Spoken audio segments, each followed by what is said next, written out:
চিন্তা করছেন যে এই যে ছোট বালক এ নিশ্চয়ই সাধারণ কোনো বালক নয়। তখন সে বুঝতে পারে, সে তখন গুরু বৃহস্পতির কাছে যায়। শিষ্য যখন, আরে বাবা বসো না, একটু সামনের দিকে এগিয়ে এসে বসো, সামনে সামনে চলে আসো সবাই। শিষ্য যেখানে গুরুদেবের একটা প্রণাম মন্ত্রে বলছে, অজ্ঞান তিমিরান্ধস্য জ্ঞানাঞ্জন শলাকায়া চক্ষুরুন্মিলিতং যেন তস্मै শ্রী গুরুবেই নমঃ। তো গুরুদেব কি করে, আমাদের যে আমরা যে অন্ধ, যেই বিষয়গুলো আমরা জড়চোখ দিয়ে আমরা দর্শন করতে পারছি না, যার দর্শনের জন্য আমাদের দিব্য চক্ষুর প্রয়োজন, সেই দর্শনের জন্য গুরুদেবের কাছে শরণাপন্ন হতে হয়। তখন দেবরাজ ইন্দ্র তখন কি করলেন, তিনি গুরু বৃহস্পতির কাছে গেলেন, গিয়ে বললেন, গুরুদেব এই এই বৃত্তান্ত আমি তো বুঝে উঠতে পারছি না। তখন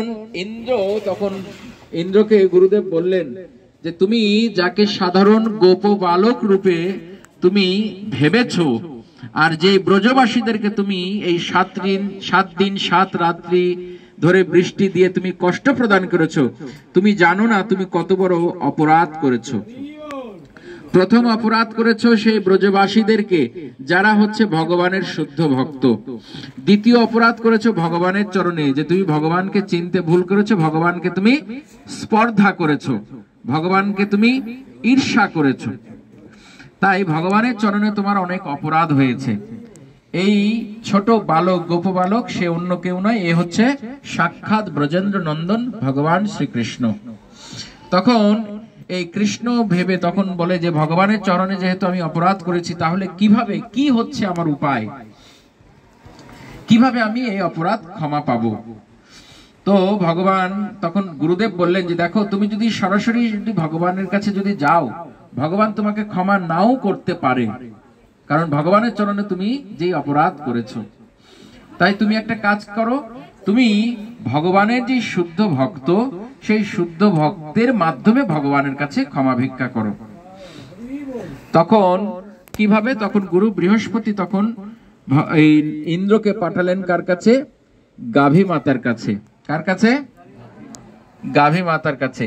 এই বৃন্দাবনের 9 লক্ষ ধেনুর ভিতরে এই মা যশোদার বিশেষ কিছু গাভী রয়েছে, যেই গাভীগুলো ভগবান কৃষ্ণের জন্য দুধ প্রদান করত, এবং এদের দুধ, এদেরকে বলা হতো কি গন্ধা, পদ্মগন্ধা। যাদের যেই গাভীগুলোকে বলা হতো, যেই গাভীগুলো ভগবানকে দুগ্ধ দান করে দুগ্ধ আস্বাদন করাতো।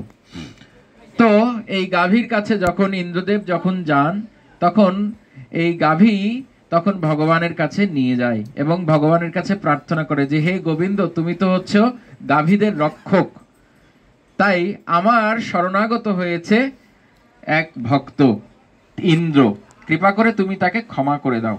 তো এখান থেকে শিক্ষা হচ্ছে যে ভগবানের কাছে যদি আমরা অপরাধ করি, ভগবানের কাছে যদি আমরা কোনো যদি ভুল করি, তাহলে তার শ্রেষ্ঠ উপায় হচ্ছে ভগবানকে সন্তুষ্ট করা, ভগবানের কাছ থেকে ক্ষমা ভিক্ষা করা। সেটা হচ্ছে কি, ভক্তের সেবার মাধ্যমে, ভক্তর মাধ্যমে ভগবানের কাছে ক্ষমা ভিক্ষা করা। তাই গাভী মাতা তখন ভগবানের কাছে নিয়ে গিয়ে ভগবান তখন সন্তুষ্ট হলেন। আর গাভী মাতাই তখন এই স্থানে তখন ইন্দ্রকে নিয়ে এসেছিলেন, এসে বলেন যে তুমি এইখানে এই গোবর্ধনকে কি করো, অভিষেক করো, ভগবান গোবিন্দকে কি করো, অভিষেক করো। তখন ইন্দ্রদেব এইখানে ভগবানকে অভিষেক করিয়েছিলেন। কাকে? ভগবানকে, কৃষ্ণকে অভিষেক করিয়েছিলেন। আর এই কৃষ্ণকে অভিষেক করিয়ে যেই জল পড়েছিল, সেই জল দিয়ে একটা কুণ্ড হয়েছিল, সেই কুণ্ডের নাম হচ্ছে গোবিন্দ কুণ্ড, যার তটে আপনারা বসে আছেন। তো এই যে গোবিন্দ কুণ্ড, এটা অপ্রাকৃত কুণ্ড, যেটা সাক্ষাৎ ব্রজেন্দ্র নন্দন ভগবানকে স্বয়ং কে ইন্দ্রদেব অভিষেক করেছিলেন, সেই অভিষেকের জল হচ্ছে এই গোবিন্দ কুণ্ড। তাই এই গোবিন্দ কুণ্ডের জল আমরা সবাই আমাদের শিরে ধারণ করব, যেন ভগবানের কৃপা যেন আমরা সবাই লাভ করতে পারি।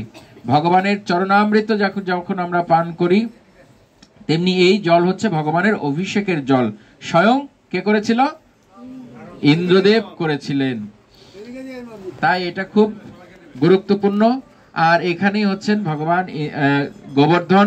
তো আপনারা এই গোবর্ধনের যে লীলা, আমি গোবর্ধনের লীলা আরো বিস্তারিতভাবে শ্রবণ করাবো, যেহেতু আমরা পরিক্রমা করছি। পরিক্রমার মধ্যে আমরা এখনই আমরা উঠে যাব, উঠে আমরা অটোতে উঠবো। জয় গোবিন্দ কুণ্ড কি, জয় গিরিরাজ গিরি গোবর্ধন কি, সমাগত গৌর ভক্ত বৃন্দ কি, নিতাই গৌর প্রেমানন্দে। আর এখানে ব্রজবাসীরা থাকে আপনাদের উচিলায়, তো এখানে বাবা রয়েছেন, আপনাদের মাথায় জল সিঞ্চন করেছেন। আপনারা 2 টাকা 5 টাকা যা পারবেন ওনার হাতে দিয়ে আপনারা দ্রুত অটোতে। হরে রাম হরে রাম, রাম রাম হরে হরে, হরে